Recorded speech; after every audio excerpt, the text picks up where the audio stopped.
국회의원들을 상대로 설문조사 하나는 하고 가야 될 것 같아요. 설문조사. 첫 번째, 지난 총선은 부정선거였나 아니다. 맞다 아니다. 예. 두 번째, 비상개업은 합법인가 불법인가. 예. 그다음에 이제 대통령 탄핵은 무효인가 유효인가. 예. 이 정도 설문은 좀 조사를 해봐야 된다. 국회의원 의식 조사를 한번 해야 된다. 실명으로 하자. 실명으로 실명으로 해야 될 것 같아요. 그러면 실명으로. 알아야 됩니다. 어떤 데 가졌는지. 그렇죠. 주권을 대의하는 사람들 아닙니까? 맞습니다. 이 300명 대상으로 이거 설문조사 해가지고 설문조사 한번 돌려야 됩니다. 그러니까요. 지금. 네. 경향신문이 합시다.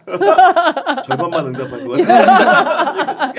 그러니까 제가 보기에는 지금 국회의원들의 인식 수준이 그러니까 부안해동식으로 우우하고 따라다니면서 하고 있는데 가치 판단 다 할 줄 알잖아요.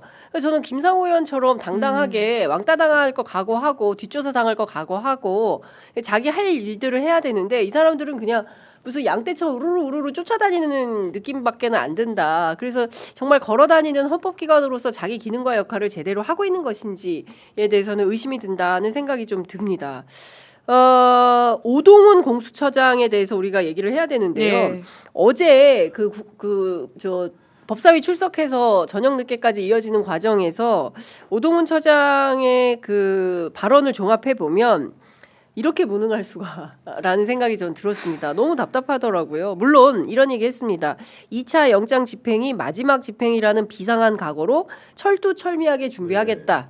사실 2차 영장 실패하면 본인이 마지막이 아니라 국민들이 더 이상 기회를 드리지 않을 겁니다. 네. 그렇기 때문에 그 마지막이라는 건 너무 당연한 이야기인 거죠. 네. 그러니까 그리고 퇴로가 막혀서 집행 강행에 애를 먹는 상황이었다. 제가 이거 취재해서 어제 경향신문에서 말씀드렸잖아요. 잡아가지고 나오려고 해도 퇴로가 다 막혀서 안 되겠다. 그래서 그냥 체포 안 했다는 거거든요. 그러니까 이게 헬기를 부르면 되는 거 아닙니까? 이게 그 말이냐 막걸리냐 막 이제 이런 비판까지 나오는 건데 그리고 자칫 물리적 충돌로 뭔가 대단한 프레임 전환이 일어나면 수사를 넘어서 여러 가지 나쁜 영향을 미치겠다고 판단해서 안 했다. 야, 그러니까 참 이런 겁니다. 어쨌든 그동안 이제 그 피해자 윤석열의 태도를 종합해 보면 굳이 수사관이 아니다 할지라도 앞으로 그분이 어떻게 나올 것인지에 대해선 대충 예측이 되지 않습니까? 네. 버틸 거다. 그리고 물리력을 동원해서 최대한 방어할 거다. 그렇다면 거기에 대비한 계획 곱하기 2 정도는 해서 출동을 했어야 옳지 않은가. 저 같으면 그랬을 것 같거든요. 근데 그렇게 정할 줄 몰랐어요. 이런 얘기를 기자들한테 하는 공수처에 대해서 야, 이 사람들 어떻게 이럴 수가 있을까? 그러니까 앞으로 수사도 쉽지 않을 거다라는 생각이 드는데요. 수사는 기세라고 제가 몇 번 말을 한 적이 있는데 결과적으로 이 기세를 가지고 가가지고는 강한 추상 같은 법 집행을 보여주는 것이 그 굉장히 앞으로의 수사를 위해서도 중요한 부분이 있는데 이미 시작부터 이렇게 초장에 얼굴을 구기고 들어가서 피의자가 순순히 관련된 진술을 할까에 봐서는 그러지 않을 가능성이 아주 높거든요. 그러니까 공처는 사실 앞으로의 어떤 이 법 집행에 있어서는 무언가를 잘하기 어렵다라는 게 지금의 대체적인 전망이죠. 그러니까 기본적으로 그 피의자를 대하는 태도는 피의자하고 뭔가 좀 맞춰줘야 되는 거거든요. 그러니까 지금 오동훈 처장의 대응이라는 것은 최초에 이제 대통령을 조사한다고 했을 때부터 존칭을 쓰면서 뭔가 여전히 이제 모범생다운 접근법을 하고 있는데 우리가 지금 잡아들여야 될 대상은 모범생이 아닙니다. 물리력을 동원해서 사실 깡패와 진배 없는 짓을 하고 있기 때문에 강력계 형사의 시각에서 그런 마음가짐으로 피의자를 대하고 조더 강력하고 뭔가 신속한 방법을 취해야 되는 거거든요. 기본적인 자기 마인드 세팅 자체가 이렇게 모범생적으로 돼 있으면은 절대로 깡패를 때려잡을 수가 없습니다. 깡패에 걸맞게 그런 강력계 형사의 시야로서 접근을 해야 되는 것이고 지금부터라도 본인이 처방이 불가능하면 그런 부분들에 대해서는 정말 경찰의 협조를 진지하게 정식적으로 구하고 사전 협의도 많이 하고 공문이나 띡보내서 할 게 아니고 깡패 많이 잡아본 사람들한테 뭔가 전권을 좀 주면서 지휘만의 형태를 취했으면 좋겠다 이런 생각을 좀 하게 됩니다.